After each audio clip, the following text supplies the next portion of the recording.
Hey guys, what is up? I just wanted to run through a quick little uh, video expressing my concern about the website Fiverr.com. I know the website is used pretty much for anything digital, right? So we have, if you haven't been to the site already, you're unfamiliar with it. And you're, let's say, a digital marketer, you're building websites, anything like that, any content related stuff, most likely you've come across the website Fiverr. Um, great website, but you need to be very, very careful about who you pick and choose for your micro tasks. In this instance, I'll give you a quick little story that happened to me this morning. I set up a new website for a client, installed a SSL, but I was having trouble with one of the redirects, right? So let's say the website address without the www or the HTTPS, it wasn't forwarding to the correct URL, right? It was just forwarding to like a domain, a hosting splash page. But the website was resolving under the SSL domain or URL, which was cool. So, I admit I am not proficient, 100% proficient in DNS settings and all that good stuff. I know enough to be dangerous. But for this instance, I was like, you know what? Let me check Fiverr. I've used it before for some micro tasks. Let me see if I can find somebody that is, that's all they do is DNS settings. They should be able to resolve the issue pretty quickly. So I did find a seller. I sent them a message. He said, okay, just give me the details and I'll have a look. But he said, do not buy the gig yet. Just let me have a look. So fast forward about 10 minutes later, he said, it's resolved. Great. So I check it. Everything looks good. Awesome. He said, what could I expect to be paid for this? And I said, well, your gig says $5, but I'm more than happy to give you 10 because, you did it in, relatively quick and efficient manner, which is great. So he said, he was looking for something more like $50, which I thought was a bit egregious considering he's advertising $5 on his gig. Now, keep in mind, I had already sent him cPanel access to the website. I already gave him WordPress access.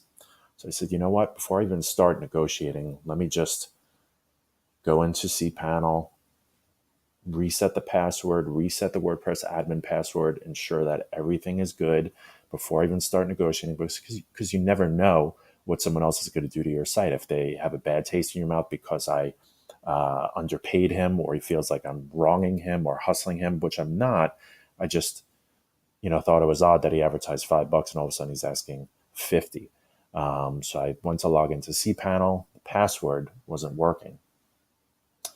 Try it again. Now use a Chrome extension called LastPass, which saves all passwords. This way you don't have to remember them all. It's pretty secure. Wasn't logging in. Oh shit.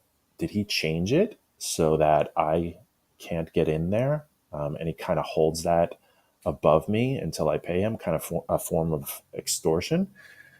I don't know.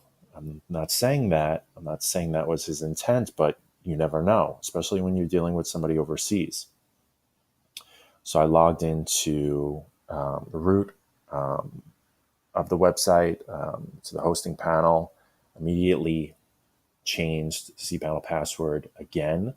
Obviously didn't share that with him. Immediately went into the admin of WordPress, updated that password as well. So now I'm kind of in this holding pattern where he's saying, all right, well, you know what? Give me what you want to give me, but just give me a good review and a good comment, and we'll leave it at that. So not sure what to do here. I would love to hear your opinion. Um, you know, just be aware, if you're going to use these websites, especially somebody overseas, in this instance, the seller had a 5-star review, hundreds of completed orders, or at least hundreds of reviews, which means they probably had hundreds more that didn't leave reviews. But of the 500 reviews, they were all 5 stars, which is, it's rare to come across a 5-star seller and they're going to do something, in that manner.